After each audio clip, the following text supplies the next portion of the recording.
Friends आप लोगों को आज हम फुल रिव्यू देने वाले हैं वीवो y73। तो हाल ही में ये इंडिया में लॉन्च होने वाला है। तो फ्रेंड्स चलिए आपको इसका फुल रिव्यू देते हैं। तो फ्रेंड्स अगर इसके हम फ्रंट कैमरे की बात करें, इसका फ्रंट कैमरा में मिल जाता है 16 मेगापिक्सल एंड इसके बैक कैमरे की यानी कि रियर कैमरे की बात करें, इसका सुपर नाइट मोड आपको मिल जाता है 64 मेगापिक्सल एंड आपको यहाँ पर माइक्रो इफेक्ट मोड मिल जाता है 2 मेगापिक्सल, बोके इफेक्ट मोड मिल जाता है 2 मेगापिक्सल। तो फ्रेंड्स अगर इसके हम रैम की बात करें, इसमें आपको रैम मिल जाती है 8 GB की एंड आपको यहाँ पर 3 GB एक्सटेंडेड रैम यानी कि आपको एक्सटेंडेड रैम का भी फीचर मिल रहा है। यहाँ पर इससे क्या होता है कि हम रैम को कस्टमाइज कर सकते हैं यानी कि रैम को बढ़ा घटा सकते हैं। तो फ्रेंड्स आप यहाँ पर 3 GB रैम को बढ़ा सकते हैं, यहाँ पर 11 GB रैम कर सकते हैं। तो फ्रेंड्स अगर स्टोरेज की बात करें, इसमें आपको स्टोरेज मिल जाती है 128 एंड 256 दो वेरिएंट्स में आप ले सकते हैं। तो फ्रेंड्स मेन बात आती है प्रोसेसर। तो इसके प्रोसेसर की बात करें, इसमें आपको प्रोसेसर मिल जाता है हेलो मीडियाटेक G95, जो प्राइस के हिसाब से प्रोसेसर सही लगा।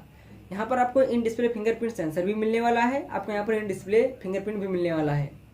तो फ्रेंड्स अगर हम इसकी बैटरी की बात करें, इसमें बैटरी आपको कितने एमएच मिलने वाली है, तो इसमें बैटरी आपको मिलने वाली है 4000 mAh, जो 33 वाट फास्ट चार्जिंग के साथ। वीवो वालों का ये भी कहना है कि वो 30 मिनट में 65% फास्ट चार्जिंग चार्ज करेगा। तो फ्रेंड्स इसकी डिस्प्ले की बात करते हैं। डिस्प्ले इसमें मिल जाती है आपको 6.44 इंचेस की डिस्प्ले, जो आपको एमोल्ड डिस्प्ले मिल जाती है FHD प्लस HDR10 सपोर्टेड के साथ मिल जाती है। तो फ्रेंड्स ये प्राइस के हिसाब से हमें सेट सही लगा। ये आपको 4G सेट मिलने वाला है, 5G नहीं है। तो ये इसके प्राइस की बात करें, इसका प्राइस हमें मिलने वाला है 20,000 रुपये के आसपास इसका प्राइस आने वाला है। तो ये हाल ही में इंडिया में लॉन्च होने वाला है। तो फ्रेंड्स ये वीडियो आपको कैसी लगी चैट सेक्शन में बताना ना भूलिएगा। तो फ्रेंड्स वीडियो को लाइक करो एंड हमारे यूट्यूब चैनल को सब्सक्राइब करो। तो फ्रेंड्स मिलते हैं इसी एक और वीडियो में। इस वीडियो को दोस्तों का शेयर करना तो एक बार बनता है।